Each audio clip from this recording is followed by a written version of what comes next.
بعد الذي أرسله بالحق بشيرا ونذيرا وداعيا إلى الله بإذنه وسراجا وقمرا منيرا فقد قال الله تعالى في كلامه المجيد وفي فرقانه الحميد فأعوذ بالله من الشيطان الرجيم بسم الله الرحمن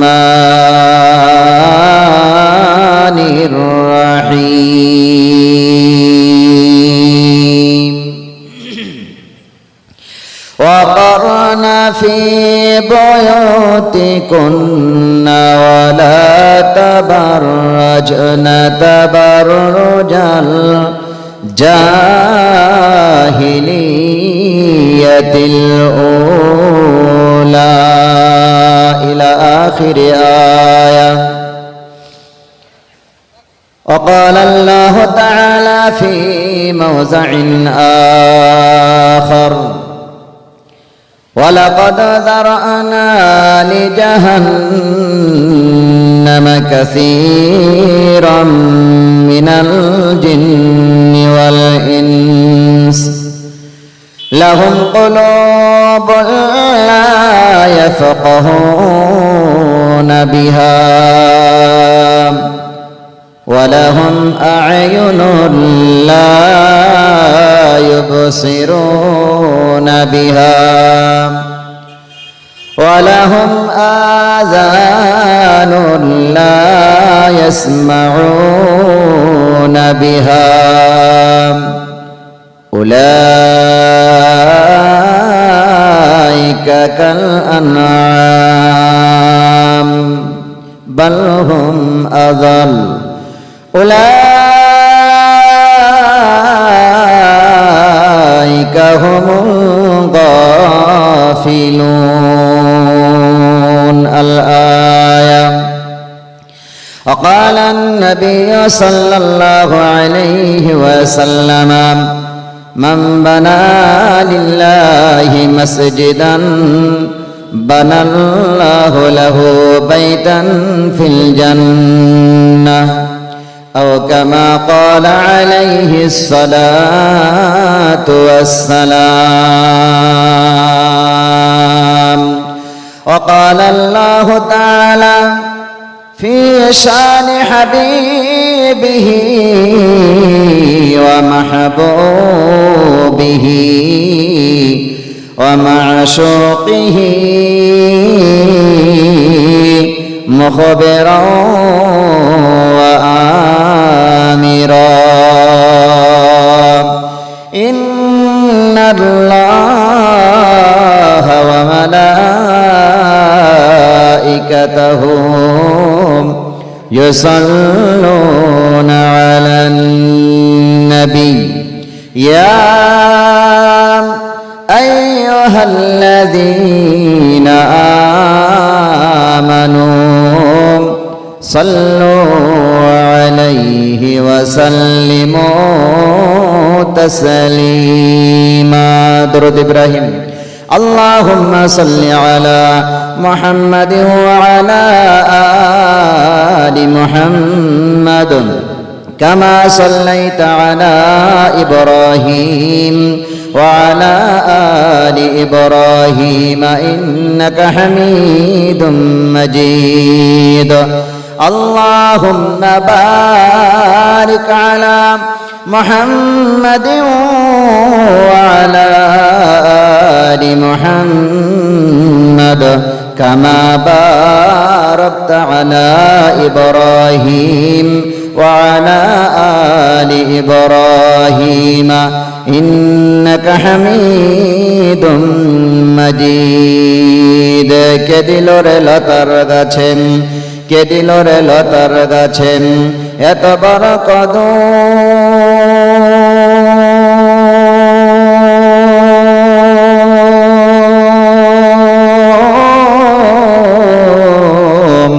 কার ইশারায় মৌমাছিরা মৌচাক দেয় মধু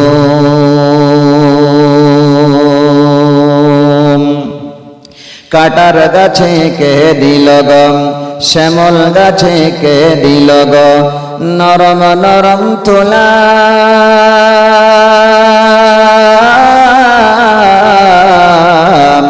কার ইশারায় চৈত্র মাসে জমিনের মাঝে ধুলা মরিচ গাছে কে দিল গো মরিচ গাছে কে দিল গো মরিচ এত ঝাল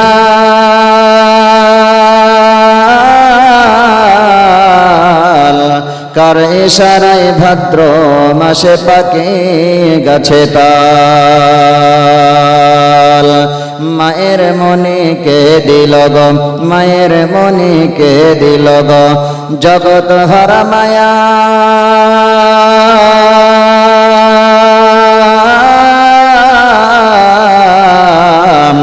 প্রচণ্ড রৌদ্রে গাছের নিচে বসলে পায়ে কারো হুকুমে ছায়া গো কারো হুকুমে ছায়া মাঠ ভরা ওই কে দিল গো মাঠ ভরা ওই কে দিল গো শস্য ফুরান পাখির কণ্ঠে কে দিল গো মিষ্টি মধুর গান চিন্তা করে দেখো মানব এসব হলো আল্লাহ তাআলার দান আলহামদুলিল্লাহ অধ্যকার মাননীয় গুণনীয় সম্মানিত সভাপতি সাহেব এবং সামনে বসে থাকা মুসল্লিয়ানে ইজাম পর্দার আড়ালের মা ও বোনেরা সকলকেই জানাই প্রেম প্রীতি ভালোবাসা শুভেচ্ছা সালাম তারপরে পরেই সেই মহান মনিব আল্লাহ রাব্বুল আলামিনের দরবারে লাখ কোটি শুকরিয়া যিনি আমাদেরকে অত্যন্ত ভালোবেসে আজকে এই একটি মাহফিলে আসা বসা কোরআন হাদিস থেকে কিছু কথা বলা এবং ধৈর্য সহকারে শ্রবণ করার তৌফিক দান করেছেন তার শুকরিয়া অর্থে আমরা যারা এখানে উপস্থিত হতে পেরেছি যারাই আমরা এখানে বসতে পেরেছি আল্লাহ পাকের দরবারে লাখ কোটি শুকরিয়া আমরা সকলেই কলিজা উজাড় করে প্রাণ খুলে বলি আলহামদুলিল্লাহ তারপরে পরেই নবীর প্রতি শতকোটি দরুদ ও সালাম শান্তির ধারা বর্ষিত হতেই থাকো সকলে বলি আল্লাহুম্মা আমিন আমার খুব লম্বা চওড়া সময় নয় অল্প সময়ের মধ্যেই ছোট্ট দুই একটি বিষয় নিয়ে কথা রেখে ইনশাআল্লাহ ইতি করার চেষ্টা করব প্রথমে একটা বিষয় আমি আপনাদের সামনে একটু তুলে ধরার চেষ্টা করেছি যেটা আমাদের এলাকা ভিত্তিক না বললেই নাই তাই এই কথাটা একটু টাচ দিয়ে যেহেতু জুম্মার দিনে ওখানে কোনো মহিলা যায় না আমার মায়েরা বোনেরা যায় না যার কারণে জুম্মাতে মা বোনেদের উদ্দেশ্যে আলোচনা করাটাও সমীচীন বলে মনে হয় না তবে এই ধরনের মাহফিলে আশা করা যায় অনেক মায়েরা আছেন আজকের আমার বিষয়বস্তু বা টপিক হবে মায়েদের উদ্দেশ্যেই কিছু কথা তার পূর্বে এলাকা ভিত্তিক কিছু কথা বলবো যে কথাগুলো বললে হয়তো অনেকেরই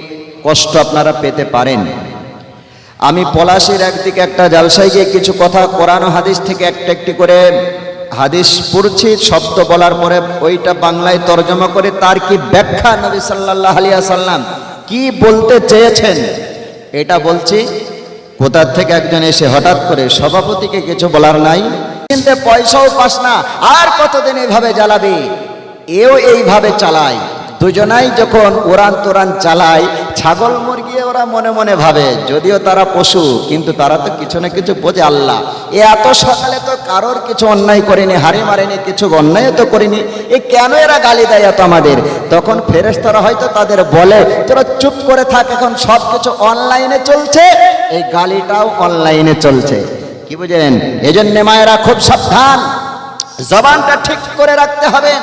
আল্লাহর নবী এটাই বলেছেন, আমি যখন জবান চালাবো, আমার মায়েরা খুব ভালো করে শুনুন, স্বামীর নাশুকরি করার কারণে বেশিরভাগ নারীরা জাহান্নামে যাবেন। আমি জবানটা ঠিকভাবে সংযত করে চালাবো। আমার ভাইয়েরা, দেখা যায় আমাদের এখানে অনেক লোক আছে, বেহুদা কথা, ফালতু কথা যখন তখন আমরা গালিগালাজ করে থাকি। আল্লাহর নবী বলেছেন, কোনো বান্দা যদি একবার সে একটা ভাষা খারাপ করে দেয়, 40 দিন পর্যন্ত তার মুখটা নাপাক থাকতে পারে। আজকে সকালবেলাতে এই তাফসীরটাই হয়েছে, ওয়াকুল ইবাদি ইয়াকুলুল্লাতী হিয়া আহসান। আল্লাহ পাক বলছেন, হ্যাঁ নবী আপনি বলে দেন আমার বান্দাদেরকে, লিইবাদি মানে আমার বান্দাদেরকে, হিয়া আহসান তারা যেন সত্য কথা এবং ভালো কথা বলে, আহসান মানে সুন্দর কথা বলে। আমার এই কথার দ্বারাতেই, এই উদাহরণটা সকালে আমি দিয়েছি, উদাহরণটা আমার কথার দ্বারাতেই দেখা যাচ্ছে আমার সমাজে ঝগড়া বেঁধে যায় আমার কথার দ্বারাতেই। সামান্য একটি কথা, বাংলাদেশের উদাহরণটা নেন। বাংলাদেশে কত এমপি, কত এমএলএ, কত টাকা পয়সা আপনার অনেক টাকা পয়সা লুটতারাজ, অনেক রকমের বিদেশে পাচার করেছে, তবু তাদের গদি যায়নি। সামান্য একটা কথা বলেছে আমাদের মাননীয় প্রধানমন্ত্রী, বাংলাদেশের কি ছাত্ররা যখন আন্দোলন করতে শুরু করেছিল গত বছরে, তখন এটা আর বলেছিল যে তোমাদের আন্দোলন মানব না, যারাই আন্দোলন করছে এরা সবাই রাজাকার। এই একটা ভাষা বলেছে, রাজাকার। এই ভাষাটা বলার সঙ্গে সঙ্গে এমন আন্দোলন শুরু হলো, শেষ পর্যন্ত জান বাঁচানোর তাগিদে শুধুমাত্র জানটা নিয়ে ওই দেশ থেকে উড়ে এই মামুর দেশে এসেছে, সে এখন এখানে বেঁচে আছে। কি বললাম, কত মানুষকে চেয়ারে মেরেছে, কত মানুষকে, হাজার হাজার মানুষকে মেরেছে, তারপরেও তার গদি যায়নি, মানুষকে হত্যা করেছে, কিন্তু একটা কথা বলেছে, এরা রাজাকার। এই জবানের কত মূল্য দেখেন। আমি একটা মেয়েকে বিবাহ করেছি, ওই মেয়েটাকে তিনবার কবুল বলেছে, সে আমার হয়ে গেছে, সারা জিন্দেগি ভর আমি তাকে নিয়ে সংসার করছি, আর ওই 3টে কথার দ্বারাতেই সে চলে যেতে পারে। এই জন্য মায়েরা, জবানটা খুব ঠিকভাবে আমরা চালাবো। আর এই যে এগুলা হচ্ছে, এগুলা হওয়ার কারণ আমার মনে হয় যেন সংসার দুনিয়াকে আমরা আঁকড়ে ধরেছি। এই জন্য জবানটা আমরা ঠিকভাবে চালাবো। দেখা যায় পাশের বাড়ি যদি কেউ ঘর করে, আর একজন উপরে থেকে যদি একটা ইট ভাঙে, ইটের সামান্য যদি কুচি একটু পরে সহ্য হয় না, মনে হবে যেন ওর কলজেই ইটের কুচিটা পড়ছে। আরে সে তো প্রতিবেশী, প্রতিবেশীর সঙ্গে সৎ ব্যবহার করতে হবে। আল্লাহর নবী এটাই বলেছেন, আল্লাহু লা ইউমিন, আল্লাহু লা ইউমিন, আল্লাহু লা ইউমিন। 3 বার কসম করে বলছেন, ওই ব্যক্তি মুমিন নাই, ওই ব্যক্তি মুমিন নাই, ওই ব্যক্তি মুমিন নাই। যে নবী সাল্লাল্লাহু আলাইহি ওয়াসাল্লামকে প্রশ্ন করা হলো, আল্লাহর নবী 3 বার বললেন কারা মুমিন নাই, তিনি বললেন যে যারা লা ইউমিনু জারাহু, যে সমস্ত প্রতিবেশীর মানুষেরা তার অনিষ্ট থেকে, কষ্ট থেকে নিরাপদ থাকে না, সেই ব্যক্তি কখনোই মুমিন হতে পারে না। আমার প্রতিবেশী সে যদি ঘর করে, আমার দেওয়ালে যদি একটু সে ঠেস দিয়ে দেওয়ালে বাঁশ বেঁধে যদি ঘরটা করে নেয়, অসুবিধা কি আছে? না, আমরা প্রতিবেশীর সঙ্গে সদ্ব্যবহার করতে পারি নাই। আর এটা একটাই কারণ মায়েরা, হিংসার কারণে এটা হতে পারে। হিংসায় আমরা করেছি এটা। ওই যে 5 নম্বরে যেটা কুকুরের চেহারা নিয়ে যাবে, মানে এটা হিংসার কারণে হয়। এটা কেন? মানে কুকুরের মতো চেহারা নেবে। কুকুরে যেমন খায়, নিজের পেটটা বোঝাই হলে একটা গরু মারা যদি পড়ে থাকে, দেখবেন সেই কুকুর একলাই খাবে। কেউ যদি খেতে চায় অন্য কুকুর, পতাকা উঁচু করে ধাওয়া করবে, মানে পেছনে লেজ খাড়া করে, ও খেতে পারবে না, সব নষ্ট হয়ে যাবে, তবু কাউকে খেতে দেবে না। তার মানে আমি খাবো, আমি পড়বো।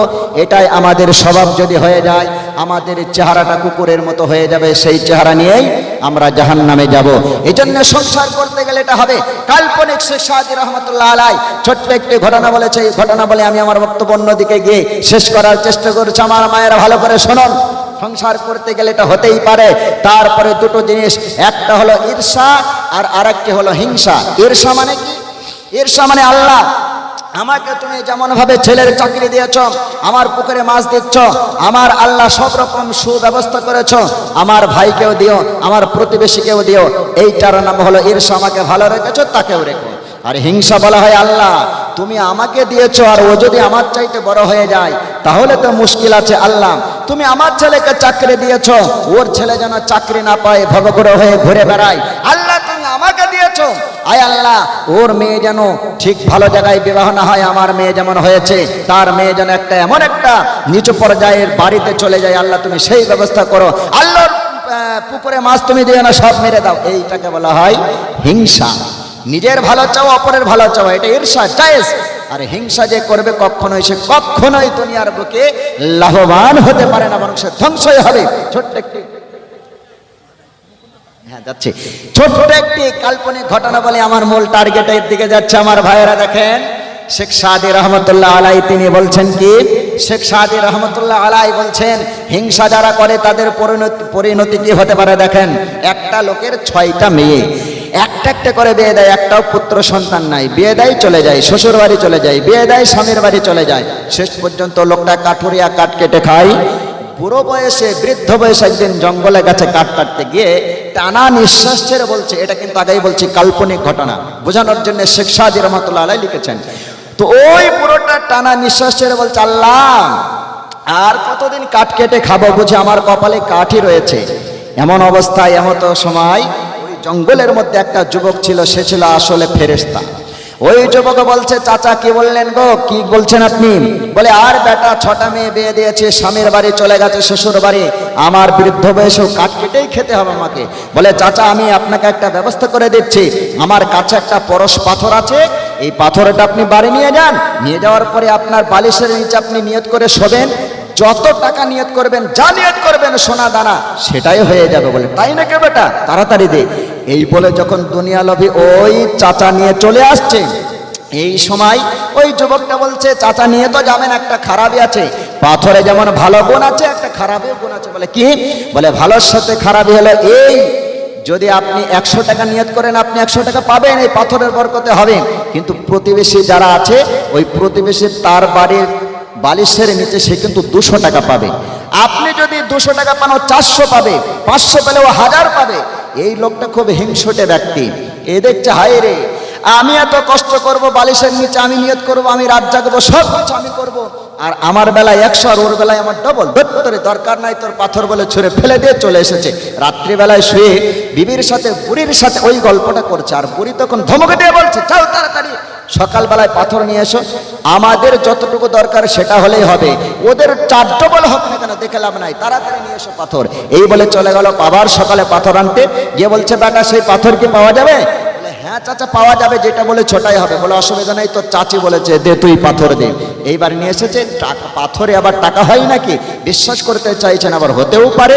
বালিশের নিচে যেই শুয়েছে, ভোরের বেলায় আজান দিয়েছে মুয়াজ্জিন, সঙ্গে সঙ্গে বালিশ তুলে দেখে সত্যই তাই 100 টাকা করে নোট নিয়ে বাজারে চলে গেছে। প্রতিবেশীর মহিলা সে বালিশ তুলতে গিয়ে দেখে 200 টাকা। এইবার এদের হয় 200 টাকা, ওদের 400, এদের 1 বিঘা জমি, এদের 2 বিঘা জমি, এদের হয় 5 বিঘা, ওদের 10 বিঘা, এদের 1 তলা, ওদের হয় 2 তলা। কিন্তু এই যে বুড়ো লোকের ভালো দেখতে পারে না।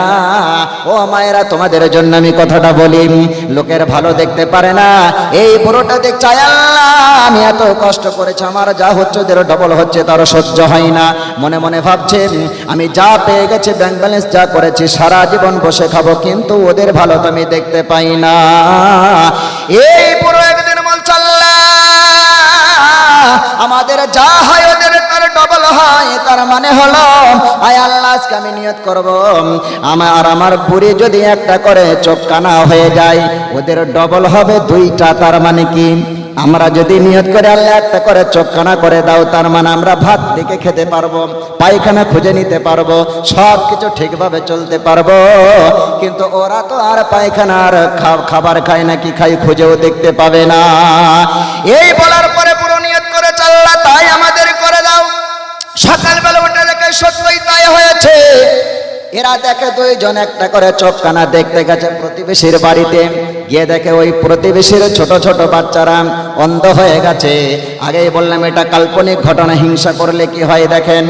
এইবার যখন এই লোকটা এই বুড়োটা দেখছে পাঁচিরের বাইরে থেকে উঁকি মেরে দেখে সবাই পায়খানা আতরে বেড়ায়, খুঁজে বেড়ায়, পায়খানা খুঁজে পায় না। ও রাস্তায় থেকে গাল দিয়ে বলে, দেখ শালার বেটা শালা এইবার বোঝ আমার নিয়ে তোদের বড় লোকে, এইবার বোঝ কত ঠেলা। এমন সময় ওই যে ফেরেশতা আল্লাহ রাব্বুল আলামিন বললেন, যা তাড়াতাড়ি আমার পাথর নিয়ে ফিরে আয়, নাহলে সবকে অন্ধ করে ছেড়ে দেবে। পাথর নিয়ে যখন চলে যাবে এমত অবস্থায় নাই। ওই ফেরেশতাকে আল্লাহ রাব্বুল আলামিন বলেন, তুই ওদের কোনো অপরাধ নাই, প্রতিবেশীর মানুষ ওরা কিছুই জানে না, বোঝে না, এই জন্য তুই তাড়াতাড়ি করে আমার ওই বরকতি পাথর একবার করে তাদের চক্ষুতে স্পর্শ করে দে, বুলিয়ে দে, তাদের চক্ষু ভালো হয়ে যাবে। তাই করা হলো, চক্ষুতে যেই দেওয়া হলো ভালো হয়ে গেল। এবার ওই ফেরেশতা বলে, আল্লাহ তাহলে এই পুরো আর পুরিয়েরা কি কানা হয়ে থাকবে? আল্লাহ পাক বলেন, হ্যাঁ তাই হবে। কারণ হলো এটাই হলো হিংসার পরিণাম। যতদিন তারা দুনিয়াতে বাঁচবে ওই একটা চোখ কানা তাদের থাকবে। হিংসা করলে বুঝি এমন অবস্থায় হয়। এজন্য আমার মায়েরা, যতই তুমি সংসার করতে গিয়ে লোককে গালি দাও, জবানকে হেফাজতে তুমি না করো, যতই তুমি যাই করো না কেন, তোমার সংসার আল্লাহ যদি না দেয় তোমার উন্নতি, লোকের খারাপে চাইলে তোমার নিজের খারাপে আবার ঘুরে আসবি। একটা মাত্র হলো, এই জন্য এদিকটা আমি ছাড়ছি। আমার ভাইয়েরা, আমি একটা হাদিস পড়েছি, আল্লাহর নবী বলেছেন, মান বানা লিল্লাহি মাসজিদান বানাল্লাহু লাহু বাইতান ফিল জান্নাহ। যে ব্যক্তি একটি মসজিদ তৈরি করলো অথবা মসজিদের সহযোগিতা করলো, সেজন্য জান্নাতের একটি ঘর তৈরি করলো। ছোট্ট একটি ঘটনা বলছি, আমরা অনেকেই তার নাম শুনেছি, বাদশাহ হারুনুর রশিদ। তিনি মনে মনে চাইলেন যে আমি একটা ঘর তৈরি করব, আমি একটা মসজিদ তৈরি করব, জান্নাতের বালাখানার মালিক হয়ে যাব। এইবার বাদশাহ হারুনুর রশিদ সে মসজিদের পাঁচের দেওয়া বা মসজিদের দেওয়াল গাঁথা শুরু করে দিয়েছে। তার বাড়ির একজন চাকর আব্দুল্লাহ, তার নাম আব্দুস সালাম, সে মনে মনে ভাবছে আমিও একটু মালিক হব জান্নাতের। এই বলে লোকের বাড়িতে কাজ করে, অন্য জায়গায় কাজ করে হালাল টাকা নিয়ে এসে কিছু ইট বালি সিমেন্ট যা লাগে সব কিছু নিয়ে তার মিস্ত্রি, বাদশাহ হারুনুর রশিদের মিস্ত্রি কাজ করে চলে গেছে। রাত্রিবেলায় এই আব্দুস সালাম তার বাড়ির কাজের লোক, বাদশার বাড়ির কাজের লোক, পাঁচিরের কাছে গিয়ে মানে দেওয়ালের কাছে, মসজিদের দেওয়ালের কাছে বাদশার ইট কিছু সরিয়ে নিজের টাকা দিয়ে ইট দু চারটে কিনেছে, ওইগুলা গেঁথে দিয়েছে, শুয়ে পড়েছে। গভীর রাতে দেখে স্বপ্নে বাদশাহ হারুনুর রশিদ আমার জান্নাতের বালাখানা, আমার পাশে আমার বাড়ির চাকর তারও বালাখানা। যেই দেখেছে অবাক হয়ে গেল, বাদশাকে ডাকলো, বাদশাহ ডাকলো তার চাকরকে, আব্দুস সালাম কি ব্যাপার, আমার বালাখানার সামনে তোমার বালাখানা দেখলাম? কারণ সে তখন ভয়ে প্রকম্পিত হয়ে কাঁপতে কাঁপতে বলছে, জাহাপানা আমি এই করে ফেলেছি। বাদশাহ হারুনুর রশিদ বুঝতে বাকি রইল না, সব নিয়তে যেহেতু মসজিদ আমি বানাচ্ছি, আমার তহবিল হতে, আমার টাকা হতে আমি একা এত বড় একটা মসজিদ আমি তৈরি করে দিচ্ছি, কিন্তু আব্দুস সালাম আমার বাড়ির কাজের লোক সামান্য হলেও সহযোগিতা করেছে, যার কারণে আমার আল্লাহ তার জন্য একটা বালাখানা জান্নাতের তৈরি করেছেন।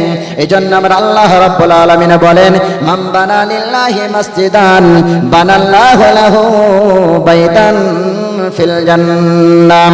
যে ব্যক্তি একটা মসজিদ তৈরি করলো অথবা মসজিদের সহযোগিতা করলো, আল্লাহর নবী বলেন ওই ব্যক্তি সে যেন জান্নাতের একটা বালাখানার মালিক হয়ে গেল। আমার ভাইয়ের, এখন যদি আমাদের কোনো এমপি এমএলএ, আমাদের মুখ্যমন্ত্রী যদি একটা কথা বলে, মাসে তোমাদের 1000 টাকা আমার মায়েদের দেওয়া হয়, আগামী জানুয়ারি থেকে তোমাদেরকে 2000 দেওয়া হবে, নাচতে শুরু করে দেব, তার কথা আমার বিশ্বাস হবে। কিন্তু নবীর কথা আমরা মানতে চাই না, নবীর কথা আমাদের বিশ্বাস হয় না, যার কারণে বিশ্বাস হয় কি হয় না কোন প্রমাণ হয়ে যাবে। নারে তাকবীর! আমরা সকলেই নবীর কথা বিশ্বাস করে হাত তুলে দেখাই, নারে তাকবীর! আসুন ভাই, সবাই আমরা ওয়াদা করেছি নবীর কথা বিশ্বাস করি। এই জন্যে নবীর কথার উপরে ভিত্তি রেখে ইনশাল্লাহ এই মসজিদ খোদার ঘর, মসজিদের ফজিলত কি এগুলো অনেক বলার কথা ছিল, কিন্তু টাইমটা গড়বড় হয়ে গেছে, এই কারণে এদিকে যেতে পারছেন। অন্যদিন শোনাবো মসজিদ কি ঘর, মসজিদ কোথা থেকে এসেছে, কি তার বৃত্তান্ত ইনশাল্লাহ শোনাবো। তবে আমি আপনাদের কাছে ওয়াদা আপনারা করেছেন, সর্বপ্রথমে এই মসজিদ করতে গিয়ে, ঘরটা করতে গিয়ে প্রায় লক্ষ টাকা বেশি ঋণ হয়ে পড়ে আছে আমাদের মহল্লার মসজিদ। ভিতরে আমার যতই কন্দল থাকুক না কেন, ভিতরে যাই থাকুক না কেন, ইনশাল্লাহ আমরা সর্বপ্রথমে এই মসজিদের জন্য, এমন কোন আল্লাহর পেয়ারা বান্দা আছেন আমার আব্বা